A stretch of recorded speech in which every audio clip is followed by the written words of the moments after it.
হাদিসের মধ্যে লিখছেন নবীদেরকে আল্লাহ কি দায়িত্ব দিয়েছেন। কানা আদামু হাদ্রাসান, আল্লাহ রাব্বুল আলামিন আদম আলাইহিস সালামকে কৃষক বানাইছিলেন, তিনি সারা জীবন কৃষি কাজ করেছেন। এর মানে হইছে কোন ব্যক্তি যদি নামাজ রোজা পড়ে, কৃষি কাজ করে হালাল রুজি রোজগারের জন্য, এটা নবীওয়ালা কাজ। সুবহানাল্লাহ কইতেন না? ওয়া কানা নূহু নাজ্জারান, নূহ আলাইহিস সালামকে আল্লাহ কাঠ মিস্ত্রিগিরি শিক্ষা দিয়েছেন। তিনি সারা জীবন কাঠ দিয়ে বিভিন্ন জিনিস বানাইতেন, এগুলি বিক্রি করতেন, যা হয়তো তা খাইতেন। তাহলে কাঠ মিস্ত্রিগিরি করা এটাও নবীওয়ালা কাজ। ওয়া কানা ইদ্রিসু খাইয়াতান, ইদ্রিস আলাইহিস সালাতু ওয়াস সালাম ছিলেন একজন দর্জি, যিনি সেলাই করতেন, সেলাই করে এরকম ভাবে কাপড় সেলাই করে তিনি রুজি রোজগার করতেন। ওয়া কানা ইদ্রিসু খাইয়াতান ওয়া কানা দাউদু জাররাতান, হযরত সুলাইমান আলাইহিস সালামের আব্বার নাম দাউদ আলাইহিস সালাম। দাউদ আলাইহিস সালাম সম্পর্কে বলা হয়েছে তিনি একজন কামার ছিলেন। কামার, আমাদের দেশে যদি কোনো কামার হয়, ছেলে যতই সুন্দর হোক, কামারের কাছে মেয়ে বিয়ে দিতে চায় না, যে এটা কামার, অথচ হালাল রুজি রোজগার করে। এজন্য আল্লাহ পাকের রাসূল বুখারী শরীফের হাদিসের মধ্যে বলছেন, মা আকালা আহাদুন তাআমান কাতু খায়রাম মিন আইয়াকুলা মিন আমালি ইয়াদাই ফা ইন্না নবিয়াল্লাহি দাউদ আলাইহিস সালাম কানা ইয়াকুলু মিন আমালি ইয়াদাই। ও দুনিয়ার মানুষেরা, তোমরা মনে করেছো হালাল রুজি ছেড়ে দিয়ে চাঁদাবাজি করে টাকা কামাইয়া চলতে পারলে এটা বড় কথা, অথবা অন্য কোনো উপায়ে টাকা উপার্জন বড় কথা না। নিজ হাতে কামাই করো, এটা বড় কথা। চাই রিকশা চালাও, চাই ব্যাংক চালাও, চাই দিন মজুর হও, অন্যের বাড়িতে কাজ করো, এটা বড় কথা। এজন্য আল্লাহ রাসূল বলতেছেন, আল্লাহ রাব্বুল আলামিন এত বড় পৃথিবীর বাদশা, অল পৃথিবীর বাদশা, দুনিয়া সৃষ্টির পর থেকে কিয়ামতের সিংহায় ফুঁক দেওয়ার আগ পর্যন্ত এত বড় বাদশা আল্লাহর জমিনে আর কখনো হবে না। দুনিয়া সৃষ্টির পর থেকে কিয়ামতের সিংহায় ফুঁক দেওয়া পর্যন্ত এত বড় বাদশা আল্লাহর জমিনে আর কেউ হবে না। সুলাইমান আলাইহিস সালামকে আল্লাহ যে বাদশাহী দান করেছেন, সুলাইমান আলাইহিস সালাম এর আব্বা, এত বড় পৃথিবীর বাদশার আব্বা একজন কামার ছিলেন। মৃত্যুর আগ পর্যন্ত অস্ত্র, বর্ম, দা, ছুরি, তারপরে কোদাল, কুড়াল এগুলি বানাইয়া তিনি পারিশ্রমিক গ্রহণ করতেন। বাদশার টাকা তিনি খাইতেন না।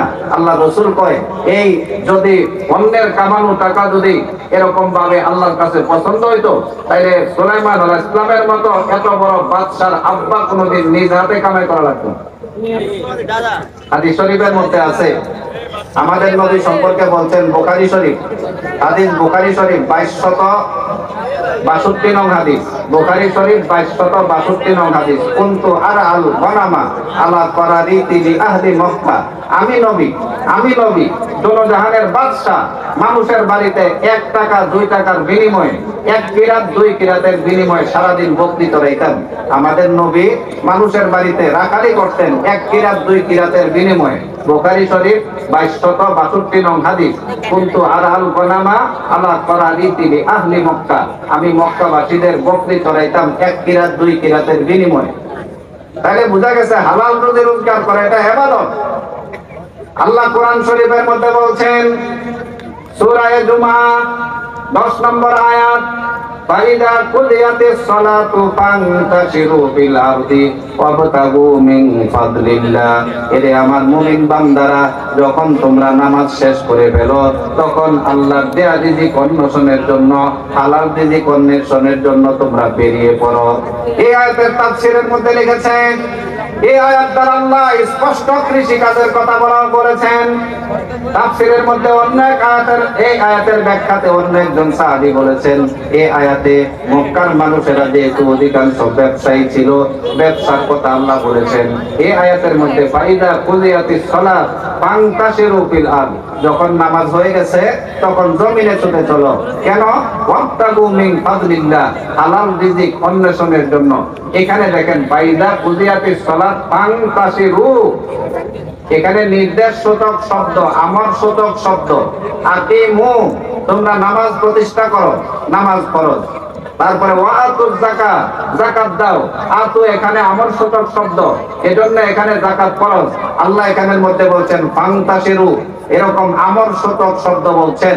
নামাজ মুসলমান তোমার জন্য যতটুকু ফরজ, রোজা যতটুকু ফরজ, হজ যতটুকু ফরজ, তোমার জন্য অন্যান্য ইবাদত যতটুকু ফরজ, হালাল রুজি রোজগার করা তোমার জন্য ঠিক ততটুকু ফরজ, নিঃসন্দেহে ফরজ। এজন্য হাদিস শরীফের মধ্যে আছে, বুখারী শরীফের হাদিস, বাইহাকী শরীফের হাদিস, দ্বিতীয় খণ্ড 128 নম্বর হাদিস। হাদিসের মধ্যে লেখছে কাসবুল হালাল ফারিদাতুন বাদাল ফরাইজি, হালাল রিজিকের ফরজ সমূহের মধ্য থেকে এরকম ভাবে হালাল রিজিক রোজগার করা এটাও একটা ফরজ বিধান। আমার ভাইয়েরা, ভূমিকাতে একটু পরে আমি ওয়াজের মধ্যে মূল ওয়াজে যাচ্ছি। নামাজ পড়তে যদি আমরা পায়ে হেঁটে মসজিদ পর্যন্ত যাই, এবাদত কিনা? প্রত্যেক কদমে কদমে গুনাহ মাফ হয়, প্রত্যেক কদমে কদমে সওয়াব লেখা হয়। ঠিক একজন ব্যক্তি যখন হালাল রিজিক রোজগারের জন্য, হালাল রিজিক অন্বেষণের জন্য কোন ব্যক্তি যখন কৃষিকাজ করত, জমিনের মধ্যে গেছে, সে জমিনের মধ্যে যতটা লাঙ্গল দ্বারা মাটি উলট পালট করেছে, প্রত্যেকটা মাটির গণনায় আল্লাহ একটা একটা করে সওয়াব দিয়ে দেয়। তিরমিজি শরীফের হাদিস, আল্লাহর নবী বিশ্বনবী বলছেন, قال رسول الله صلى الله عليه وسلم من أحيا أرضا ميتة فله فيها أجر وما أكلت العافية فهي له صدقة।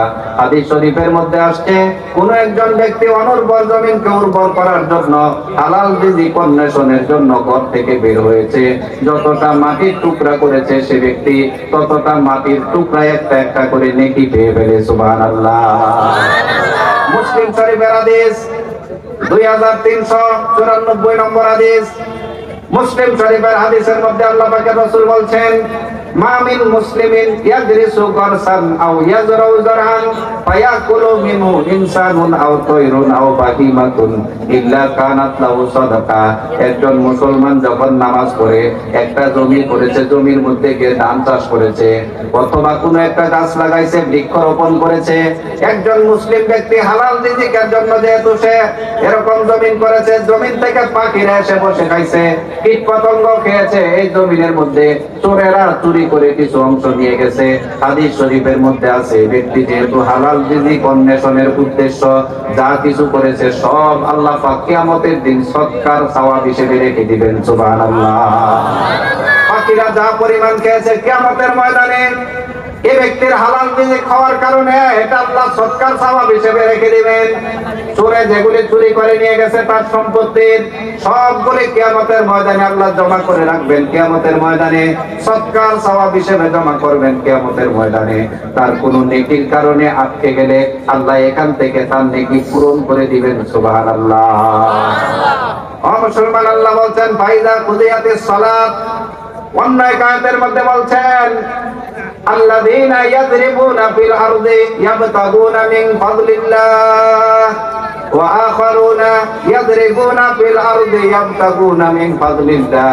এক শ্রেণীর মানুষ যারা রিজিক অন্বেষণের জন্য ঘর থেকে বের হয়, সাথে সাথে বলছেন ওয়া আখিরুনা ইউকাতিলুনা ফি সাবিলিল্লাহ। আরেক শ্রেণীর মানুষ, এরকম মানুষ জিহাদের জন্য বের হয়। এখানে দেখেন আল্লাহ এক আয়াতের মধ্যে একসাথে দুইটা কথা আনছেন। এই আয়াতের তাফসীরের মধ্যে লেখছে, একজন মুজাহিদ জিহাদ করে যতটুকু সওয়াব পায়, একজন হালাল রিজিক ওয়ালা যদি হালাল রিজিকের উদ্দেশ্যে ঘর থেকে বের হয়, একজন মুজাহিদের সমান সমান সওয়াব পায়। সুবহানাল্লাহ। কাফেরের সাথে লড়াই করা যেরকম ভাবে এরকম মুসলমান জিহাদের সওয়াব পাওয়া যায়, একজন মানুষ তার পরিবার পরিচালনার জন্য যখন হালাল রিজিক অন্বেষণের জন্য সে ঘর থেকে বের হয়, মুজাহিদের সমান সমান সওয়াব পায়। সুবহানাল্লাহ। এজন্য এক হাদিসের মধ্যে আছে, তলাবুল হালাল মিসলু মুকারাতিহিল আবতাল ফি সাবিলিল্লাহ। যে ব্যক্তি হালাল রিজিক রোজগার করতে গেল, সে ব্যক্তিকে আল্লাহ পাক যুদ্ধের ময়দানে মুজাহিদ যুদ্ধ করতেছে, তখন তার যে সওয়াব আল্লাহ এই সওয়াব তার মধ্যেও দান করে দেন। সুবহানাল্লাহ। একজন ব্যবসায়ী যখন হালাল রিজিকের জন্য সে দোকানের মধ্যে বসে, তখন আর এটা তার দোকান থাকে না, এটা ব্যবসা প্রতিষ্ঠান হয়ে যায়, এরকম ইবাদতের প্রতিষ্ঠান হয়ে যায়। সুবহানাল্লাহ। আল্লাহ কোরআন শরীফের মধ্যে বলছেন, সূরা নূর, কোরআন শরীফের মধ্যে আল্লাহ বলছেন, রিজালুল্লাহ তুলহিহিম তিজারাতুন ওয়ালা বাইউন আন যিকরিল্লাহ দুনিয়ার মধ্যে আল্লাহ এমন কিছু লোককে ভালোবাসেন, অধিক ভালোবাসেন কিছু মানুষকে, যারা এত বড় ব্যবসা প্রতিষ্ঠানের মালিক, যাদেরকে আল্লাহ স্মরণ থেকে দূরে নেওয়া যায় না। এর মানে এখানে ব্যবসার কথা বলা হয়েছে। আল্লাহ রাসূল বলছেন, আত-তাজিরুস সাদুকুল আমিন মা'আন নাবিয়িনা ওয়াস সিদ্দিকিনা ওয়াস শুহাদা। একজন সত্যিকার আমানতদার ব্যবসায়ী কিয়ামতের ময়দানে নবীদের সাথে, সিদ্দিকিনদের সাথে, শুহাদাদের সাথে বিনা হিসেবে জান্নাতে যাবে। সুবহানাল্লাহ। এজন্য বুঝা গেছে মুসলমান, ইবাদত শুধু নামাজের নাম না, পুরো জীবনটা আল্লাহর হুকুম মাফিক কাটানোর নাম হইছে ইবাদত, ঠিক না? এরকম আল্লাহ রাব্বুল আলামিন নূহ আলাইহিস সালামকে বললেন, নূহ, আমি নূহ আলাইহিস সালামকে পাঠাইছি তার জাতির নিকটে, এই কথা দিয়ে নূহ ইবাদতের কথা বলে দাও, জাতি আমার ইবাদত শুধু আল্লাহ পাকের হবে। সূরা হুদের 65 নং আয়াতে আল্লাহ বলছেন, ওয়াইদা আদিন আকাহুম হুদান ক্বালা ইয়া কওমি ইবুদুল্লাহ। হুদ আলাইহিস সালাম সম্পর্কে আল্লাহ বলছেন, তাকে আদ জাতির নিকটে পাঠানো হয়েছে, তিনি যাইয়াও তার জাতিকে ইবাদত শিক্ষা দিয়েছেন। আমার জাতি ইবাদত হবে একমাত্র আল্লাহর। সূরা